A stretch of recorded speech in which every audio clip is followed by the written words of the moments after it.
Welcome back to the Tech Talks Daily podcast. I'm your host, Neil C. Hughes, and today we're going to be diving deep into the realm of data analytics.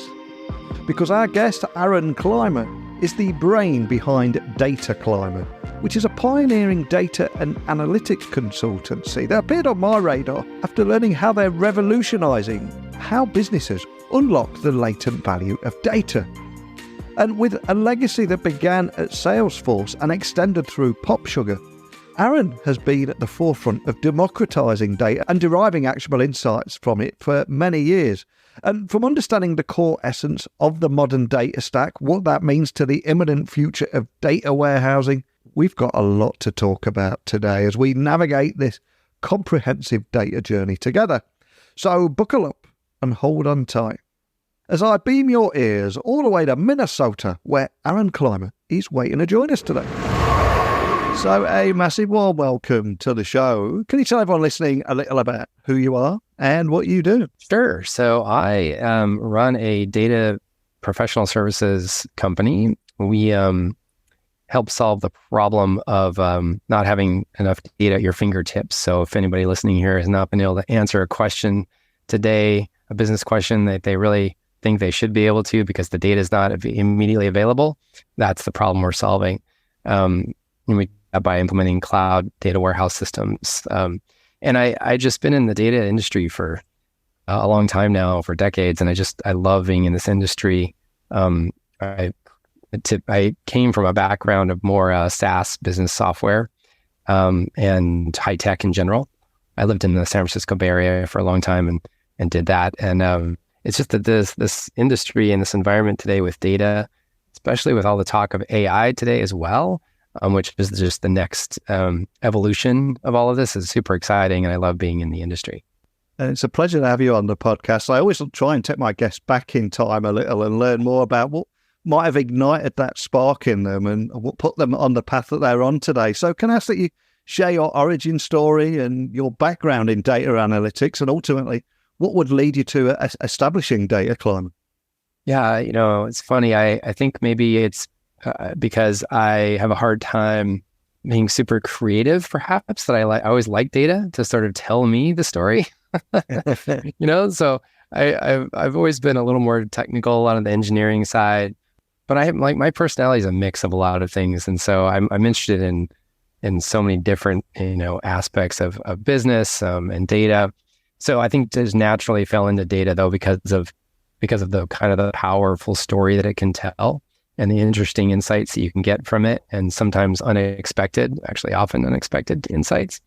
So my background is that I got a couple of degrees in science early on, and I was headed toward being a scientist. I was studying geology and enjoying that, but then kind of realized I didn't want to get a PhD and go into academia necessarily.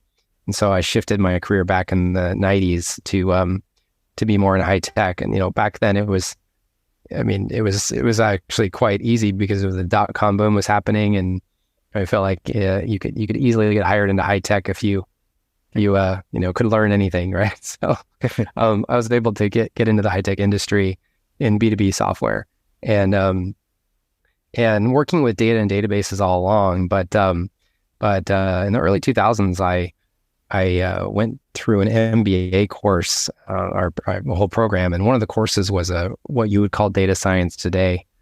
It was predictive modeling, and that really just opened my eyes to the power of what you could do with data. Back then, and it's still true today, the quintessential case study was Netflix. So even back in the early 2000s, Netflix had a predictive model that would predict which customers would leave in the next 6 months with almost 90% accuracy. And I thought that was fascinating. I thought this is amazing. That's exactly what you'd want data to be able to do for you, to really change your future, if you can predict what will happen if you don't do anything. And so I dove into data from that moment on and focused the rest of my career on data. So after that, I got hired at Salesforce and built the data team there for about 8 years, and just really developed a methodology around how to action on data and how to just really get the value of it. Then I ran data at another company in San Francisco called PopSugar for a couple of years before I started Data Clymer. What a great story. Absolutely love it. And fast forward to 2023, where you're right in the heart of the modern data stack, as it's not often referred to. And of course, we will have people listening from a variety of backgrounds and people from all over the world. So for the benefit of our listeners who may not be familiar with that term, can you just explain briefly what a modern data stack is, what it looks like, and why it's so important in today's business landscape? Oh, yeah. A modern data stack is part of the reason that I'm really enjoying being in this space today. It's modern today because it's all cloud. So full cloud technology stack of various vendors put together for a complete solution that will allow an organization to centralize all their data in one place, make it analytics friendly, and then democratize it across employees or members of the organization so that everybody can have access to the data and can answer the questions that they have or apply it to their job on a daily basis. And the modern comes from the pure cloud architecture and sort of all the benefits that you get from being in the cloud. And to me, it's just a breath of fresh air because it's really only become mainstream in the last 5 years or so. And prior to that, it was very bleeding edge. And just 10 years ago, I was working in much more legacy environments, on-premise data warehouses, and they were just slow, tons of technical headaches, kind of breaking down and going down quite often, things like that. And all those sort of technical headaches and database administrative headaches have gone away. And now we can really just focus on business problems. And it truly is, I've heard software companies say that for 30 years.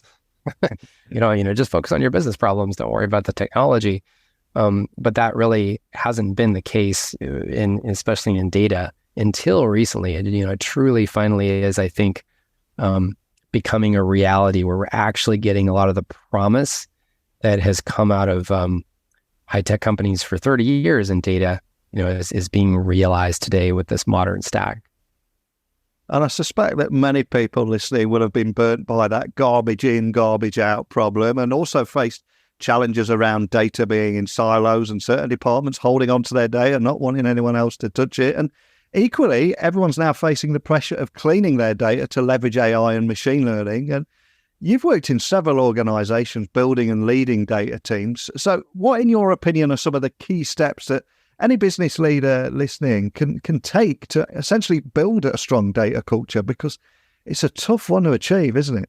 Yeah, it really is. Technology is sort of the least of your worries. It's definitely a people process problem.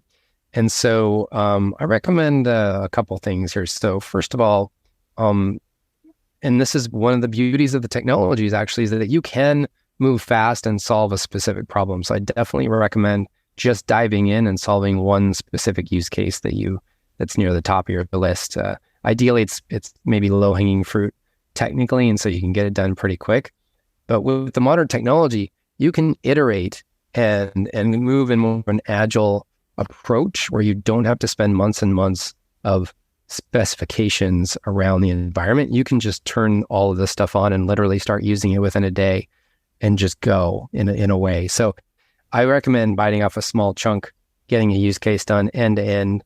Sometimes we call that threading the needle through every piece of the stack and showing value quickly, right? Then you have something you can demonstrate to others as you sort of spread the word around the capabilities of a system like this and what you can do. And, you start to solicit champions within your organization. So people who are going to be excited about this and would champion it within their departments and their groups.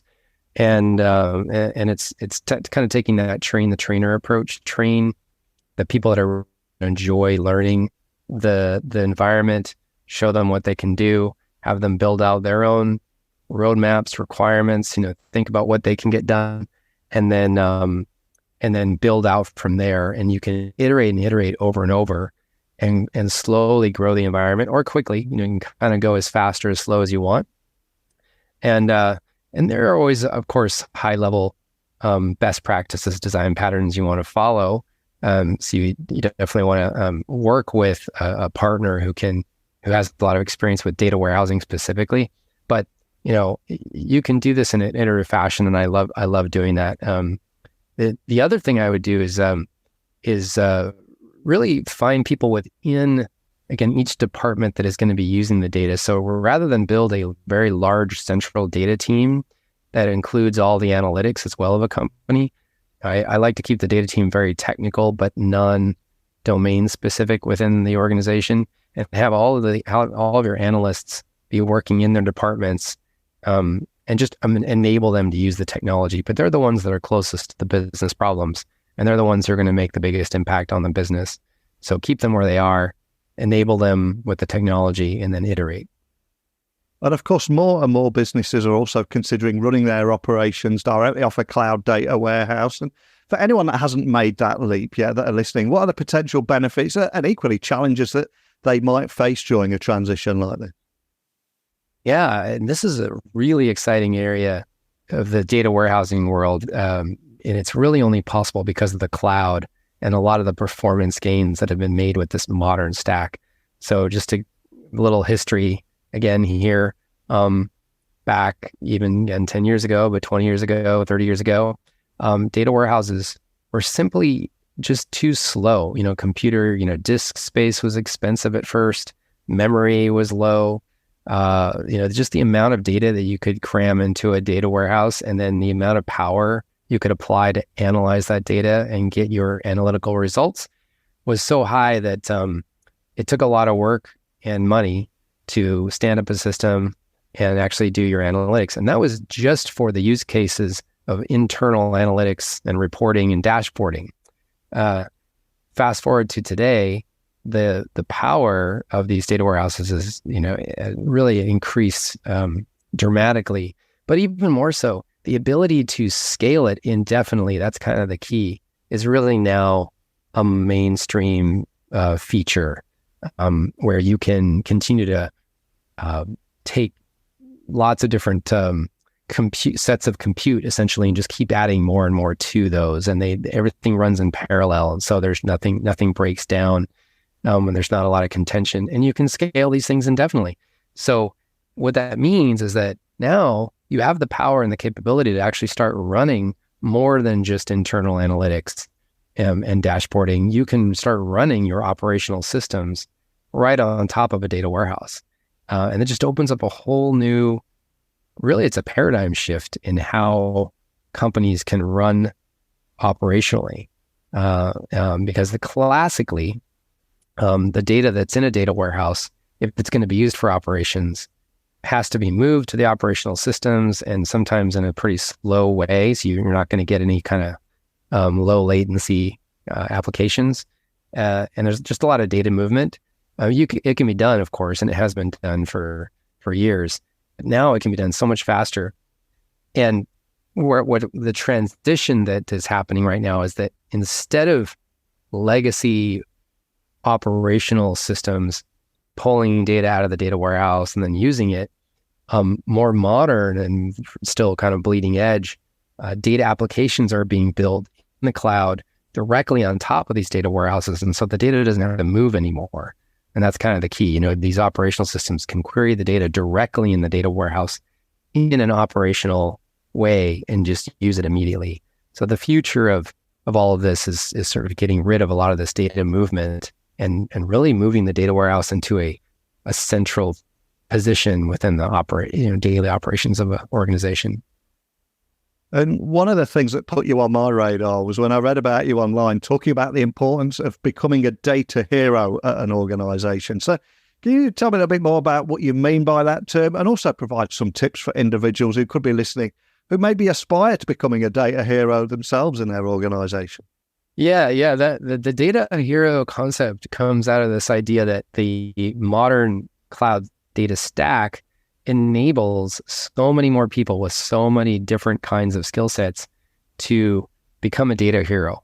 And it's because these tools are very powerful. You don't have to be very technical at all, and you can do a lot. So a non-technical person can actually connect data from a data source to a data warehouse, and then explore it and analyze it within a cloud business intelligence tool and get some analysis, have some insights, and show some value quickly without writing a line of code, right? So the fact that you can pull all this together and do this quickly is amazing. It used to take a team of 10 people to do that, 10 very technical data engineering people. Now you can do it very quickly. Now, I'm not saying that everything is done that way, but a lot of people can just leverage the technology to do so much more. And so it doesn't matter whether you're in sales, marketing, operations, HR, what have you. You can become a data hero in your company. You don't have to be a data engineer. You don't have to be on the data team.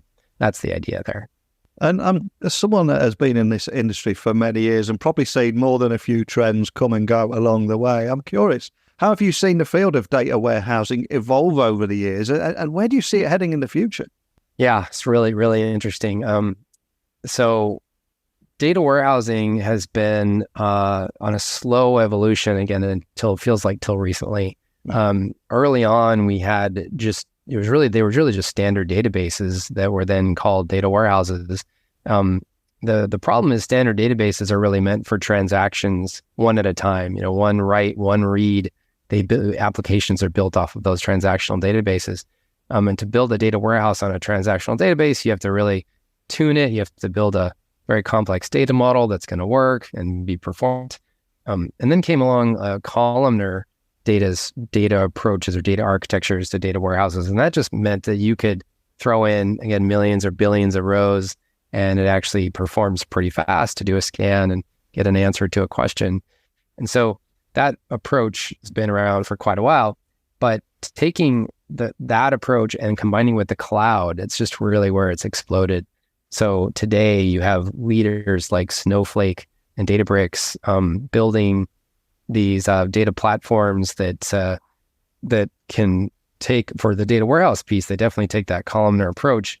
But as I was saying earlier, they also have figured out ways for it to scale indefinitely. So that the cloud is really almost a limitless supply of compute and power for any particular organization in effect. And so to be able to do that is just incredible. And that's why where this is going is more and more use cases are going to be able to be handled by a single platform.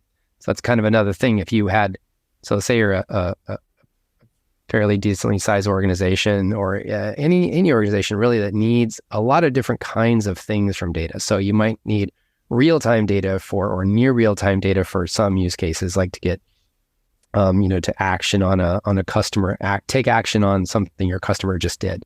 And then you might also have things that you can just batch process every 24 hours and you're fine. And then you might also have processing that is just processing through terabytes and terabytes of data, lots of documents you have to scan through, text analysis, all sorts of stuff that just takes up a lot of compute power. Those three things, even today, are often done, and definitely in the past were done with three different kinds of databases and three different kinds of systems, because they had to be tuned for those use cases. Well, now you can do those all on one environment, and in the future it'll be even easier. So I hope we're going toward a place where the technology stack continues to simplify and get out of the way of the business, and allow the business to just accelerate and leverage data even more faster and better. Love that. And for any business wanting to create a marketing analytics platform that enables marketers to better analyze and manage their funnel, and I suspect there's more than a few of them, and you've probably been through this several times. So are there any insights or tips that you can share on how they can better go about that? Yeah. So, applying all of this to the marketing department, I think, is actually especially interesting. I've thought about this a lot. Again, in the past, often what was done is marketing, customer data was heavily modeled, meaning it had to be manipulated quite a bit. There may have been dozens or even hundreds of tables in your data warehouse. You had to figure out how they kind of all come together to form a 360-degree view of your customer. And then how do you develop audiences easily and then run campaigns? And the whole thing was kind of clunky. It was very technical. And And today, one of the things I like about the modern cloud stack and how much power it has is that you can simplify how the data looks in your data warehouse and yet have a really powerful solution. So one approach is taking all of your customer interactions, whether it's on your website, through an ad, a purchase, what have you, and attending an event, all of those things, all the data from those interactions comes from different systems. And bringing that all into your data warehouse, that's not new, but bringing them all into a single table as almost just a log, just think of it as a log of everything your customer or your prospects do with you, and stitching it all together into a single table. Well, that's like a complete history of everything you need to know in one place, right? It's one table, pretty easy to understand. You can query it and ask, almost any question you can think of. And so I love the fact that you can do this now and it's because the technology is fast enough. So you could ask questions like, what are the last 2 or 3 things that somebody does before they buy or they purchase? What are the top 3 things they do that will predict that they're going to become one of the top tier customers, for my product or service? And you can analyze that data. So it's more about doing the analysis than gathering the data and doing a lot of the data engineering. It's things like that get me really excited about the future of where you can go with data and marketing.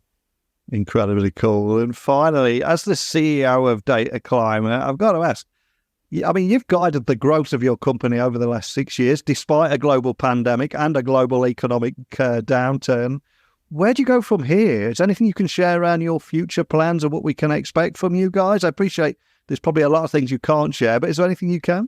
Sure. Yeah, there's quite a few things. We're going to continue to grow. This space is just there's still so much to do in this space. I'll put it that way.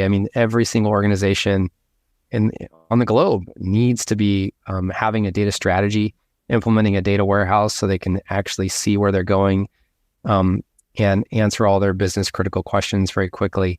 So there's a lot of hand holding, a lot of help that companies still need.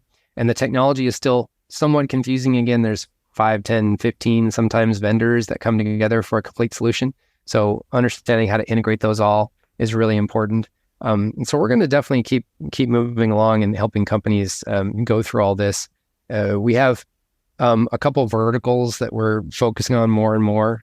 We've made a name for ourselves in the sports market. Actually, we have quite a few major league sports teams, and we're going to continue to go down that path, expanding a little more into entertainment as well. And we're going to be helping a lot of those sports teams with their sponsors and partners so that there's more of an ecosystem between companies. And I didn't really mention that before, but that's another future sort of area of data warehousing, where a lot of companies are going to be sharing data a lot more with each other and becoming even better that way. So we're going to be doing a lot of things like that, and we're just excited about the future. Oh, I love that. And we started the podcast today. We're talking about your origin story. What put you on this path? And before I let you go, as we come full circle, I'm going to ask you to look back one more time, because none of us are able to achieve any amount of success without a little help along the way. So I want to ask you, is there a particular person that you're grateful towards who maybe helped you get where you are? And that could be just investing a little time in you. Maybe they saw something in you. It could be anything. But who would you like to thank and why? We'll give them a little shout out today. I think everybody's success has a lot to do with other people. Nobody can be successful with not just a little help. I think it's a lot of help, maybe a little luck. But there's if you think about how many people you interact with on a daily basis that make a difference in your life, your career. I just think there's we're all lifting each other up. Sometimes I think about I think about sort of who in my life has made these been there critical moments, and it's funny, when I was in business school, the first night of school, where everybody sat around at a dinner table, and the dean of the school said, "Hey, look to your left and look to your right, and introduce yourself to all these people, because these are the people that are going to help you get your next job. It's really about your network, right?" And so I looked to my right and my left and introduced myself. And 3 years later, when I finished the program, I called up one of the guys that was sitting to my left at that table, and started talking to him about working at Salesforce because he was at Salesforce. And he was the one who actually provided me the opportunity to start working with data there. And, it just wouldn't have happened without getting out there and introducing myself, at a dinner table. And even though it's small, it was, it hugely affected my whole career because that experience at Salesforce really built up most of the methodology and everything that I do today at Data Clymer. And so it was just a small piece of my history, but it was just super impactful. And it turned out that person, I'll mention his name, John Conklin, he left Salesforce only a couple months after I was there. And I ended up taking his role and moving on. And then about 2 months ago, so this is probably 15 years later, he gave me a call and was in a position to also maybe help me introduce me to some clients and things like that. So it came full circle.